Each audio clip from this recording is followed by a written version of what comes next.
Michael, and thanks those of you who've joined us this morning. It's a great pleasure to speak to Steve about some big trends occurring in the world of trade policy and geopolitics and what it means for Canada. We don't have a lot of time, so let's get right into it. Steve, before we get into how policymakers are rethinking trade policy and globalization, I want to spend a moment scrutinizing the ideas and assumptions that underpin trade policy over the past few decades or so.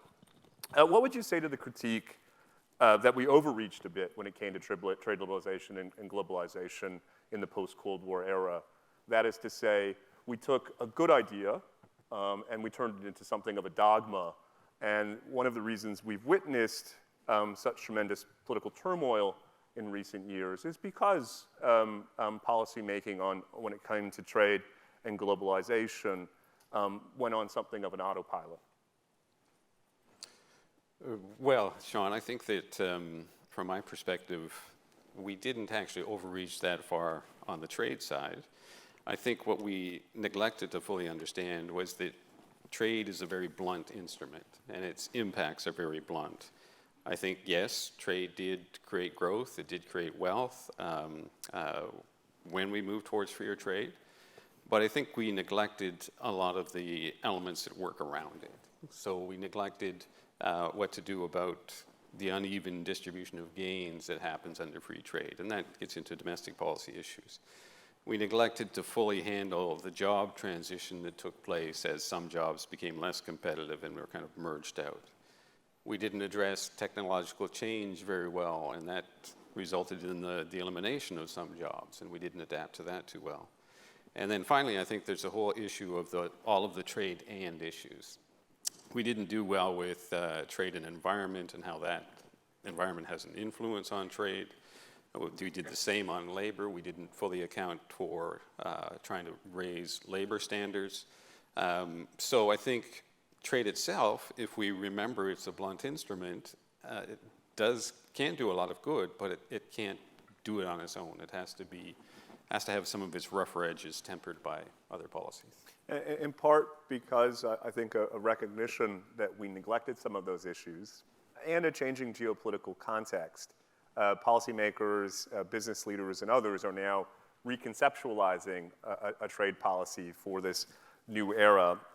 And in that vein, we're seeing what the audience will be familiar with as so-called decoupling. Mm-hmm.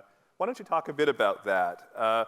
Where are things headed? Are we moving towards a world of regional trade arrangements or what are sometimes described as values-based trade arrangements? Are we going through a process of effectively balkanizing the world trading system, and what are the consequences?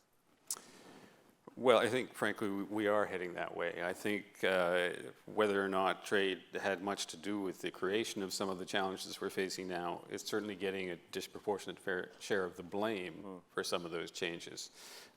So I think what we're seeing is that, as rising tensions happen in geopolitics, as climate change comes along, and particularly the growing conflict between the U.S. and China, we are starting to see increasingly that markets are heading towards segmentation, towards whether it's the friendshoring or enshoring or all of the other means used to describe this.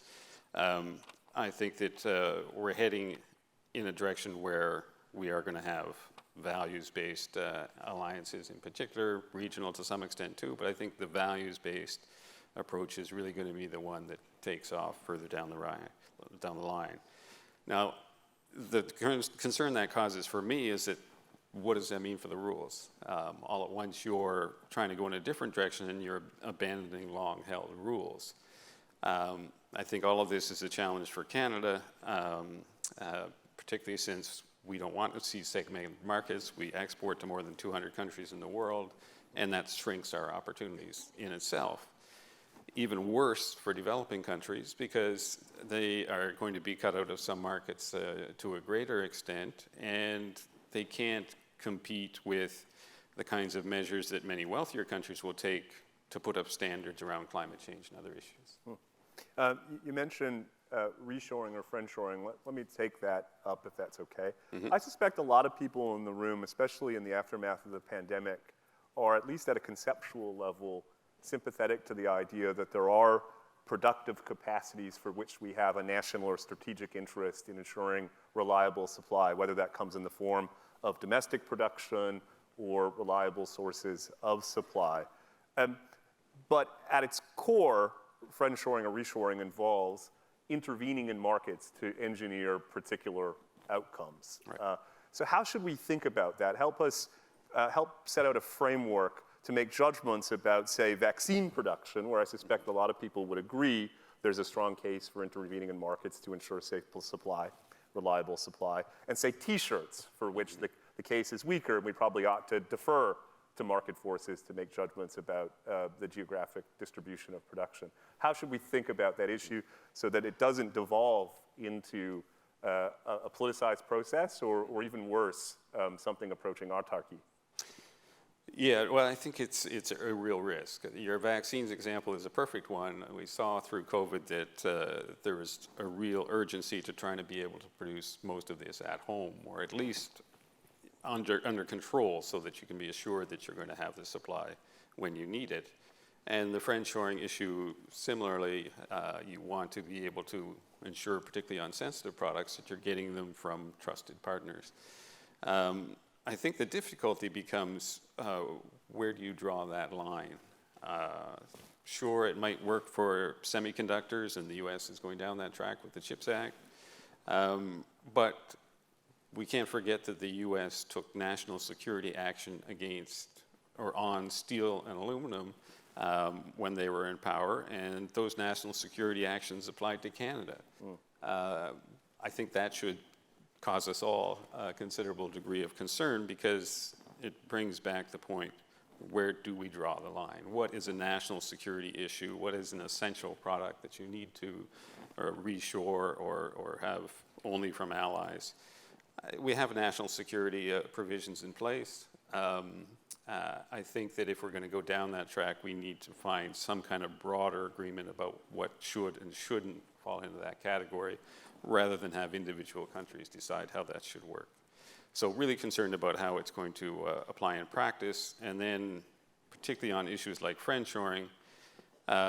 It's all great when we have something like electric vehicles, where we manage to get inside the tent of the US tax credits on electric vehicles, applying to autos produced in Canada too. But what if we're not their friend on an issue? What recourse do we have then? We have no rules, because there are no rules around friendshoring or nearshoring, and I think that makes things very much more difficult. I was speaking to someone knowledgeable about trade policy this morning, and one thing he observed is that over the past several years, under both conservative and liberal governments, we've advanced ambitious free trade negotiation agendas, of which you were, of course, a major part. But there's a sense that that agenda is starting to reach something of a natural limit. The countries with whom we don't have free trade agreements are not likely to be free trade partners in the foreseeable future. So what does that mean for Canadian trade policy? How does it shift from a mindset of free trade negotiations into a mindset of something else, like, say, free trade trade facilitation? Yeah, I think we kind of had a period of the glory years where we had the big negotiations. We went from NAFTA to WTO to the agreement with the European Union, CPTPP with the Asian countries.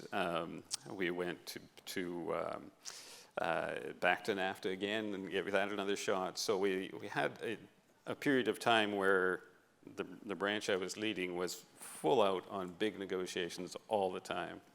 And that's not the case now. We do have little negotiations happening here and there, but not the same kind of consequences overall. So I think, yes, we can work on trade facilitation, we can work on regulatory issues, we can work on a lot of other issues to facilitate, to make trade easier going back and forth. I have to think myself that there are fairly limited gains in all of that. I think the more urgent issue of the moment is, how do we redesign trade policy in a way that is going to accommodate what we need to do on climate change and what we need to do on some other issues. Because I think you bring that into the economic sphere by just looking at how if one country is spending a lot of money, investing a lot of money to advance their climate change position, but they're competing against a country that's doing nothing.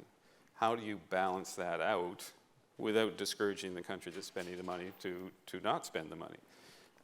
So that means intervening much more and designing somewhat artificial trade rules to ensure that you can still try to get to that level playing field we were always striving to. It's such a great point. So we don't have a lot of time left, but we've covered some big topics so far. I think starting with a recognition that in hindsight, if not trade policy, then the set of policies around trade policy were probably neglected more than they ought to have. And one of the reasons we've seen something of a recoil, at least in some circles, against free trade is because of that lack of attention. We've talked about big geopolitical developments around the world, whether one describes it as a new Cold War or not. I don't think there's any doubt that we're moving in a direction, at least in broad terms, of decoupling. And then you've just put on the table the question of how do we account for issues like climate change in a global trading system. I guess all of that together begs the natural question, what does this mean for Canada? We're a small market that depends heavily on trade for our prosperity.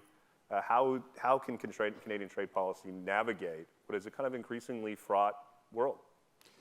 Well, I think that's the challenge of the day in trade policy, because it's the kind of space that we always feared being in. We used to always talk about the law of the jungle and how we didn't want to be in that because the most powerful always win. So we've got the Chinas, we got the US, we've got other major players who, if they're allowed to just dictate terms of trade from their perspective, puts us in a really bad position, along with most other countries in the world. I think, at least in the short term, we have no choice but to stay close to the US. We've got to work on becoming part of joint projects. We've got to be sure that we're a supplier that they need, whether it's critical minerals or other resources as well. And we've got to insert ourselves there. But we also need to keep in mind that, at least in my view, I don't think the US is as reliable an ally as it used to be. And I think it behooves us to start looking in other directions as well.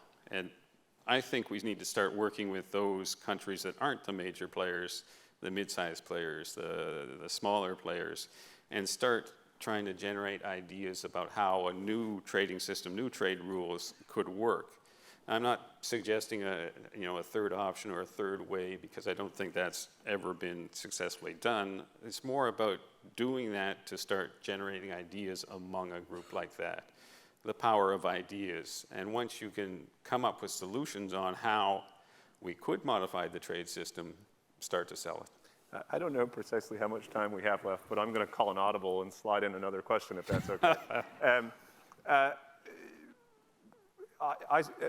As Michael mentioned, I spent some time in Ottawa, and my perception, Steve, was that Canada's trade policy capacity was something of a comparative advantage for the country and was viewed as such by other countries, including governments representing much larger economies.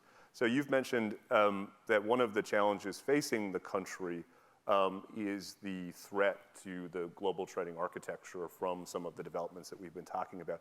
Is there an opportunity here for Canada to punch above its weight, to effectively draw on this domestic trade policy capacity and influence the unfolding of a new global trading system?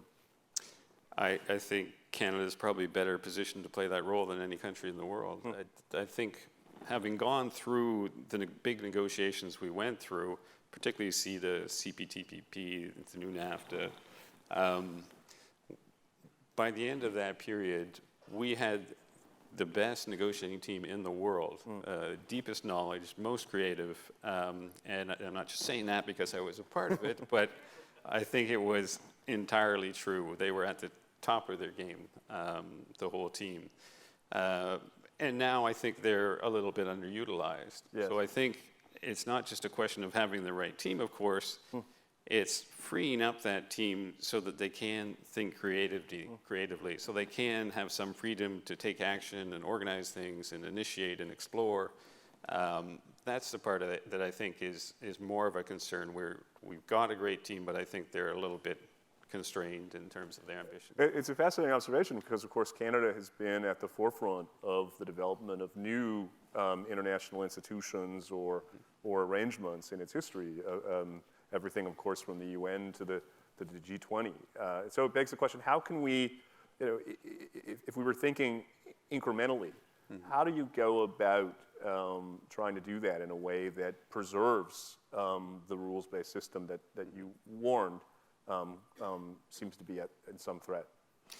Well, I think it's got to start fairly small and build. And I think there are so many question marks around how we move to a new kind of system, and a lot of technical questions too. How do you actually apply something like that to real-world trade?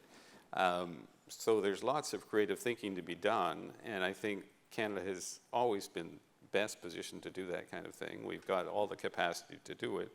It's a matter of just taking that leap and deciding, yes, we're going to give this a shot.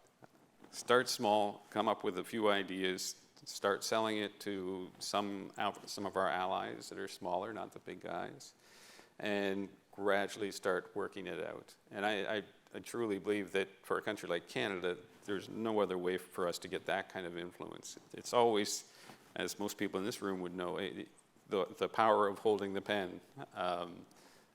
If you're writing the rules, then you have a huge influence on how they get developed. Yeah, let's see. How are we looking for time? We're done? Well, let me just say, on behalf of everyone in the room, Steve, thanks not just for your insightful observations today, but for the contribution that you've made to the country in advancing our economic interests through these trade negotiations and creating the conditions for the country's future prosperity. Thank you very much. Thank you, Sean.